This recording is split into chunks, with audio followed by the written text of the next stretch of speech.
created this family, and they came up with this idea of a swagger wagon, which is really ironic because, of course, a minivan is not cool at all, but they try to sort of make it faux cool, which is fun.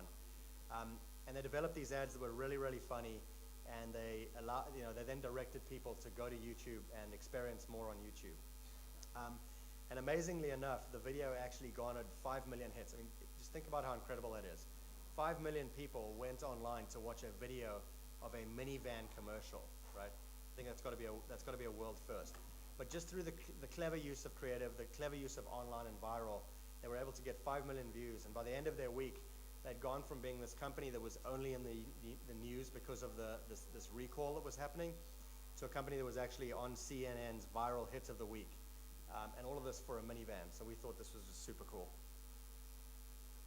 So the next example you guys are probably more familiar with is the Nike example. And this is really sort of a story of Nike versus Adidas. So for the FIFA 2010 World Cup, obviously, both of these sponsors wanted to own the audience and be sort of predominant, for that World Cup. Adidas was actually officially a sponsor of the event. Nike was not. But Nike produced this ad that I'm sure most of you guys have seen. It's very famous, called Write the Future. And it was just this absolutely beautifully produced 3-minute spot that was very, very sort of evocative and got you really, really excited about the World Cup. I mean, I remember myself watching it for the first time. It really was amazing. I think the creative director at Nike called it the best spot that they had ever made at Nike. They put a huge amount of effort into it. They didn't run it on TV. They launched it on the web. They put it on YouTube. And they ran a promotion, 12 simultaneous homepages on YouTube in 12 different countries. And by the end of their first week, they had 7.8 million views. The buzz around the campaign was instantaneous. As I was describing earlier, my example with the DirecTV ad, everybody immediately shared the ad with all their friends. It was perfectly timed. It was right in the build-up the month before the World Cup as people were getting excited about it. And they were just very, very smart about creating buzz. And I think the video now has over 20 million views.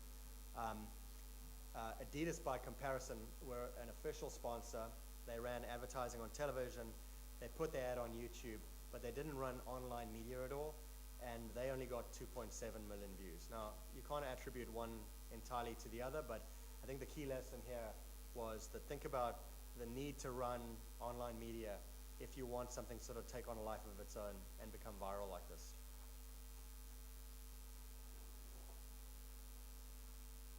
All right, so have you guys seen this? Yes? No? Yes? I'm saying, okay, some people have seen it, some people haven't. So this is an ad that came up pretty recently, and it was pretty bizarre actually. It's for Old Spice, which in my mind at least was a fairly dead brand. And they came up with just an absolutely ingenious ad. I think it was very, very well executed. They launched it with a YouTube masthead, and they were just clever and thought very carefully about how to make something viral. And the tagline for the ad, the way the guy intros the ad is he starts out by saying, "Hello, ladies." And it's just this really, really bizarre ad that within a day it was in everybody's inbox, and everybody at every office was talking about it immediately, and it was just this really, really viral campaign. I think this was an example of really, really smart use of social media. They knew it was going to be viral. They made it catchy on purpose, and they allowed people to send in tweets to talk about the ad or to ask the Old Spice guy questions. And then the Old Spice guy would actually record a video response. It was literally him standing in a shower saying, "Thank you so-and-so for your tweet, and this was thank you for your question so-and-so, and here's my response." And apparently, I'm not sure what they did, but they got this guy in a studio in New York, and for 14 straight hours, he just recorded 2-minute-long video responses, and they just posted them in real time. And within a few days, like celebrities were asking the guy questions and everything else, and the whole thing just completely took on a life of its own. It was just a massive, massive success. So if you haven't already seen this, you've got to check it out. Just go to YouTube and you can find it online. And that's me. Thank you very much.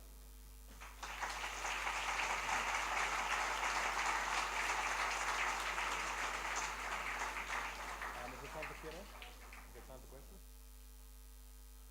I'd love to take questions. If anybody has any questions for me, I'd love to spend a few minutes just answering questions. We have a bit of time.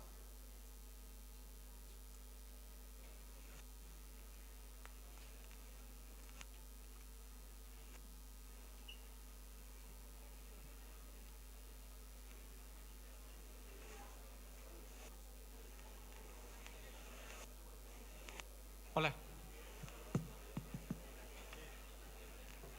Hola. Is that going to work? Hablaste de multiple data source in real time. Esto todavía no se puede hacer. Se puede hacer con otros medios que no sea Google. Y si mi pregunta era si podías profundizar un poco este tema que es tan importante para conseguir mejores resultados beyond the click. O sea, ¿cuáles van a ser los próximos pasos respecto a esto y las posibilidades de segmentar en función de data y no en función de contextual para display? This is awesome. Works in both directions. It goes English to Spanish and Spanish to English. So I picked up two questions there. The first was this ability to buy media on real-time data, is that Google only? And the second was just expand on the idea of, how do you get beyond the click? So on the first, this is definitely not a Google phenomenon. In the US today, there are 3 or 4 really dominant ad exchanges. They're all nascent, but they're the big ones. So Yahoo has one, Microsoft has one, Google has one. There's an independent called AdBright. And there's several yield managers called PubMatic and Rubicon. And all of these guys are aggregating all impressions effectively. That's the first component, so there's multiple exchanges. The second piece is that to buy on an exchange, you typically need a piece of technology, right? And so there's an emergent class of players called demand-side platforms. And demand-side platforms essentially make something that looks fairly similar to AdWords. It's got a campaign, it's got a budget, it's got a bid, it's got a set of targeting criteria. The difference is that these platforms are essentially sold to agencies, so agencies can build trading desks. And a core feature of these platforms is that they talk simultaneously to all exchanges. And so when you're bidding, you're not bidding on any one site or any one exchange. You're actually bidding on 4 or 5 exchanges. And your real-time bidder sits there and basically sees impressions in real time from all of these exchanges and decides what to buy. So I'd actually say it's most definitely not a Google phenomenon. And in fact, we're seeing that at the agency level or at the demand-side platform level, there's not necessarily much impetus to buy from Google's ad exchange versus somebody else's ad exchange, right?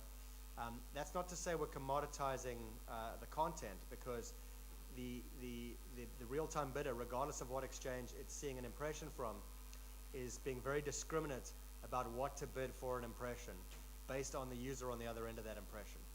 So that's sort of what's happening in the exchanges space. As far as sort of the post-click world is concerned, I think the simplest thing that can be done today is to give attribution or think about attribution to view-through conversions.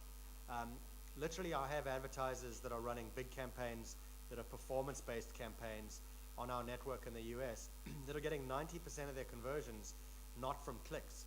So I think that the first and big fundamental is to think about view-through conversions. I think the other piece is that if you have an online store and an offline store, or if you just have an offline store, I think there's an ability to work with your agency, to work with your media partners, to do studies, and to work with research companies to do studies to really try to understand what is driving, and if your display campaigns are driving in-store sales. There's really no easy answer there, right? I think it's really understanding that is an opportunity and figuring out how to do the work to capitalize on that opportunity. And again, if you're running a campaign and you're not giving attribution to view-throughs and you're not giving attribution to offline conversions, you just don't have all the data that you could at your disposal to sort of optimize and manage your campaigns. Any other questions? All right, thanks so much.